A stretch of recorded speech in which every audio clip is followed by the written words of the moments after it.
Tonight on Newswatch 18, see what's in store for Dance Marathon. And hear about the internship fair. I'll let you know how ISU's fall sports teams are shaping up. And I'll let you know what kind of weather you can be expecting this weekend. You're watching Newswatch 18.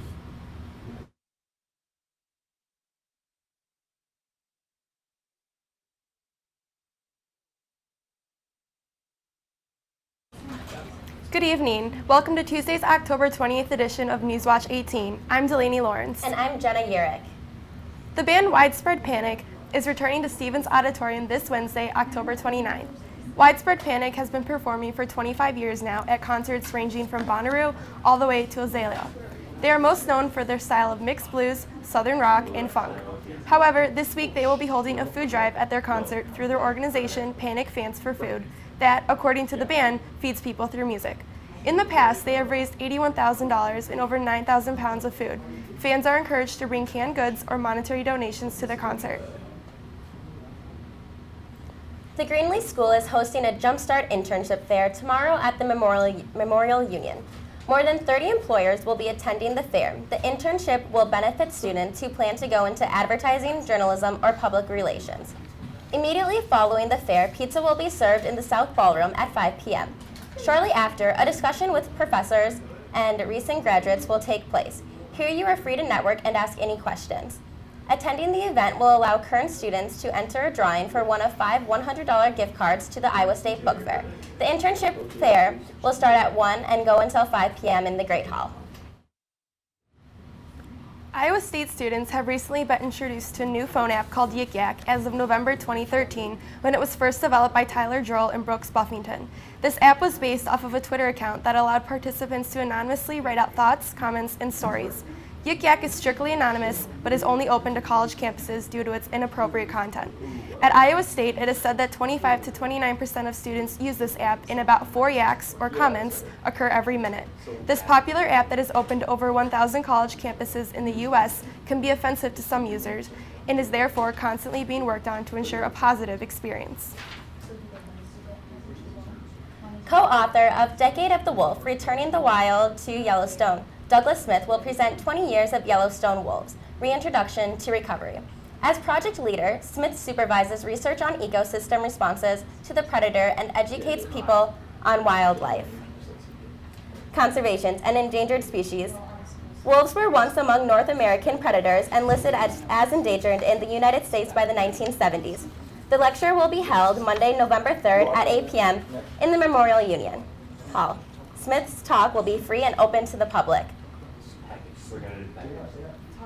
Okay. And now here will be Kate talking about Sugo. Russell. The new SUCA building is the newest addition to the biorenewables complex on Iowa State's campus. It is home to the students and curriculums ranging from agricultural engineering to industrial technologies. Interim Director of Agriculture and Biosystems Engineering, Dr. Jay Harmon, says the building provides numerous new opportunities for students. We're a very hands-on department, so the new building really lets us enhance that, gives our students a chance to do more hands-on, to learn not only the technical aspects on pencil and paper, but also the real hands-on part, so they really get a deeper understanding. So this building's just been a wonderful addition. Students are now able to work hands-on with modern technology relevant to their field, such as combustion engines, machining equipment, 3D printing, and auto-track farming technologies. Hansen says disciplines in the SUCA building have an Iowa focus. Our department really works on the things that are important to Iowa, from tractor production and crop production aspects, mechanization, animal production. We work on soil and water type things, erosion, pollution control. We also work on the biological things like ethanol production, cellulosic production, and so forth. As well as being an invaluable asset to Iowa State students, the SUCA building is also environmentally friendly. It uses green roof technology and uses rainwater to flush toilets in the building. So if you're ever bored between classes, feel free to stop by and check out the new building on campus. For ISU TV, I'm Russell Obernolte. So Kate, I heard you were practicing your golf swing on October 10th. Oh my gosh, not very well. I think I used the 7-iron and I had absolutely no luck. But it was for a good cause, and we'll find out all about it right now. If at first you don't succeed, swing again. That was the motto outside the College of Design on Friday afternoon as the college held its United Way Marshmallow Golf Tournament. Because I am a design student, I'm just aimlessly wandering around before studio. I saw this whole shebang going on and I decided to give it a try. Paying $1 for a giant marshmallow, Lee Mei Vong stepped up to the tee box to see how far she could hit. No, I've never golfed other than mini golf, and I thought this was pretty fun. It's just different because it's just like a marshmallow, so it kind of floats compared to a golf ball. Participants included children, students, and faculty. All competed for 2 concert tickets to the Moscow State Symphony Orchestra, with the longest drive taking home the prize. It may look like a breeze, but actually hitting the marshmallow, that's not so easy.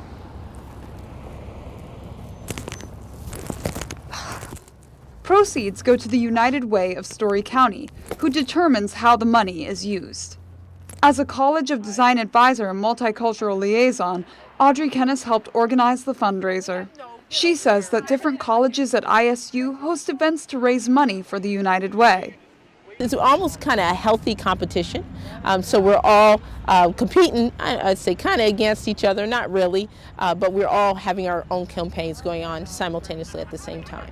Kennis estimated about 50 people participated in golf to help the college raise its goal of $5,000. And why marshmallows? I think it adds a little more complexity to it, but it also gets people, thinking, well, maybe I don't golf a lot. I don't think anyone ever does marshmallow golf. So for those who are maybe skilled and have played golf quite a bit, and those who never have, it's still something fun that everyone can embrace. From the College of Design at Iowa State University, Kate Tyndall, ISU TV. The college will continue to work towards their goal throughout the year. Even with some golf lessons, I can tell you that it was a lot trickier than it looks. So Paris, can you tell us anything about maybe a college league of marshmallow golf getting started? Man, I don't know. I know I would personally be very fond of that sport, so hopefully it shows up once in a while. Well, it's a niche sport, so we'll see what happens. Hopefully it comes up. Well, the football team is looking to build on their momentum after their win against Toledo. I'll tell you more after the break. Stay tuned. You're watching Newswatch 18.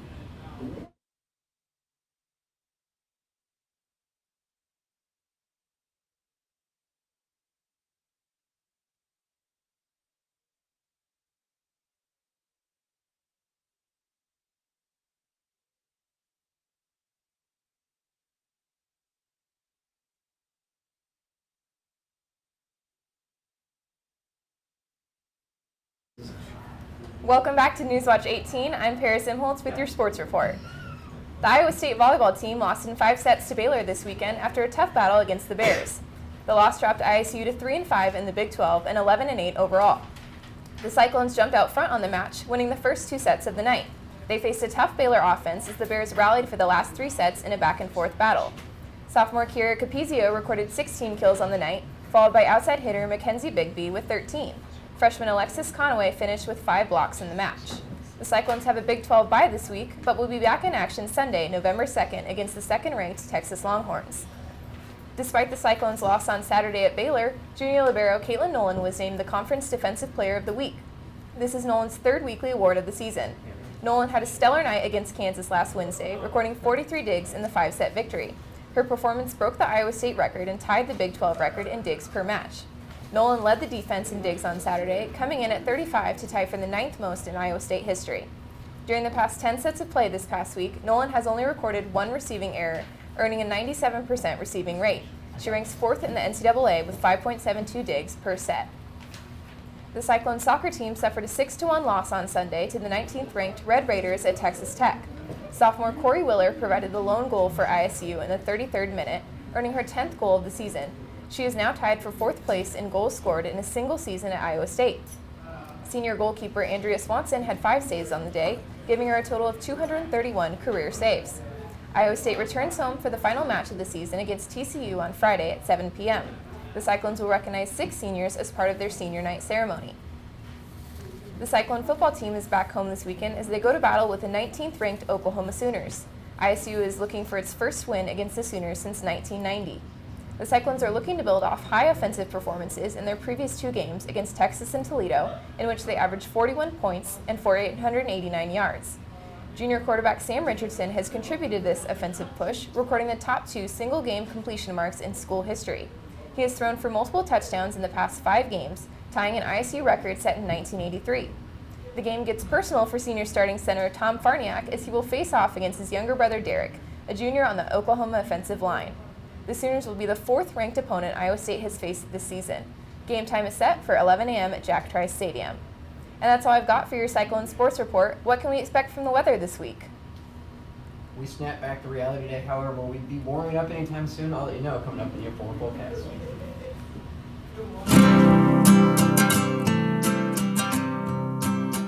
Every day across America, excess food is gathered by a network of good people at local food banks, giving hope to millions of children who struggle with hunger. They've earned their wings, and you can too.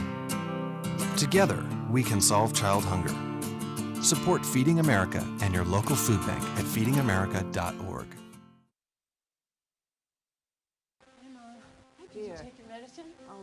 I forgot it. Her nurse, her personal assistant, her housekeeper, her cook, her accountant. When I started taking care of Mom, I didn't realize the challenge of playing so many roles. But above all, I'm still her daughter.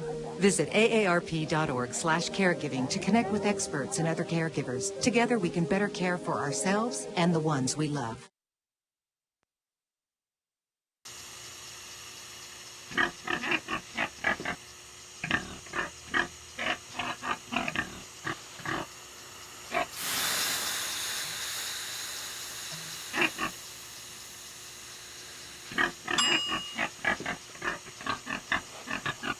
Cook foods to the right temperature using a food thermometer. 3,000 Americans will die from food poisoning this year. Keep your family safer. Check your steps at foodsafety.gov. Tú cuidas de nosotros. Es hora de que te cuidemos a ti. Te necesito. Sabes muy bien lo que me gusta comer y me cuidas y tratas como un rey. Y contigo aprendí a saltar y a jugar. Me alegro mucho por ti, ahora ya puedes pagar un seguro médico al fin. Inscríbanse,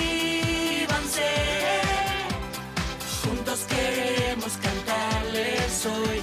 Inscríbanse, cuídense gente, por favor. Ahora que el seguro médico sale más barato, podrás comprarme golosinas y mimarme todo el rato. Inscríbanse, juntos que el seguro médico a tu alcance ya está aquí. Inscríbete por los que se preocupan por ti. This morning, reality sort of set in. Right now, we're at 48 degrees with some clouds from working this afternoon, with a west wind at 16 miles an hour. That dew point sitting down in the 30s, so we're actually pretty dry out there this evening. However, that's going to keep all of our precip away over the next 48 hours. Now, taking a look at our current conditions, we can see we're in the mid-to-upper 40s across the state. 48 and 48 here in Des Moines and Ames are the warmest spots out there. A little cooler up there in Mason City at 44, 46 in Fort Dodge, and 45 out there in Sioux City. Now, our highs only made it into the mid-50s. After that, as the 70s, 50 was our warmest spot on the top. Cooler as we got to the north where that cold air has been allowed to sink in throughout the overnight hours. And 50 was our high in Mason City, 52 in Fort Dodge as well out there in Waterloo, 57 out in Council Bluffs, and 55 out there in Sioux City. So we had the sun return, however, we had some clouds worked in. But as you can see, over the last 24 hours, our temperatures have really taken a nosedive. Now, yesterday, they were already cooling off. I mean, yesterday, it took a while for that cold front to move through. So that's why temperature temperature change is greater across central and eastern Iowa because that cold front took a while to move across eastern Iowa out there. Now taking a look at clouds array, you can see those clouds have sort of started to sink in this afternoon. However, they will continue to gradually slide off to the northeast this evening, which may have an impact on our overnight lows across northern Iowa, especially across northeast Iowa. However, our forecast is always 33 tonight with those mostly clear conditions late this evening with the wind out of the west-northwest at 8 to 12 miles an hour.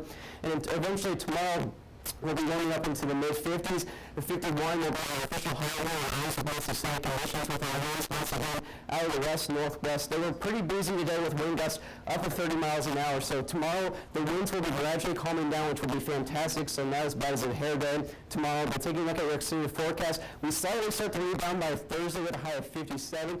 44 for Friday, however, take a look at overnight low, a low of 24. So that is Halloween. If you are going out, make sure you wear a very warm costume or otherwise carry a coat with you. However, Saturday 45 as well with another low of 35. So we're looking at some very frigid temperatures Friday night and Saturday night. However, we start to warm up later next week.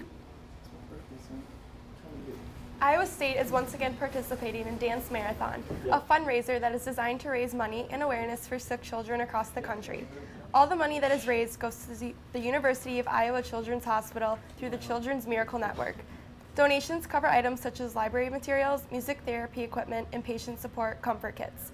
To be a part of the fundraiser, participants must individually raise $250 and then attend the dance portion, where they must stay on their feet for 15 hours, playing games, dancing to music, and hanging out with sick children. Iowa State most recently raised over $400,000 and has set a goal of $1 million for January 2015. Halloween is right around the corner, and what better way to get into the spirit than ghost stories? Join university museums to learn about campus history and legends. Enjoy an evening filled with haunted stories about Iowa State. The ghost stories will take place in room 2019 Morrill Hall this Thursday from 7 to 8 p.m. If you have ever wondered who haunts your lecture halls, be sure to check out Ghost Stories of Iowa State. And that's it for Tuesday's edition of Newswatch 18. Be sure to tune in on Thursday for more Cyclone news, weather, and sports. Have a good night, Ames.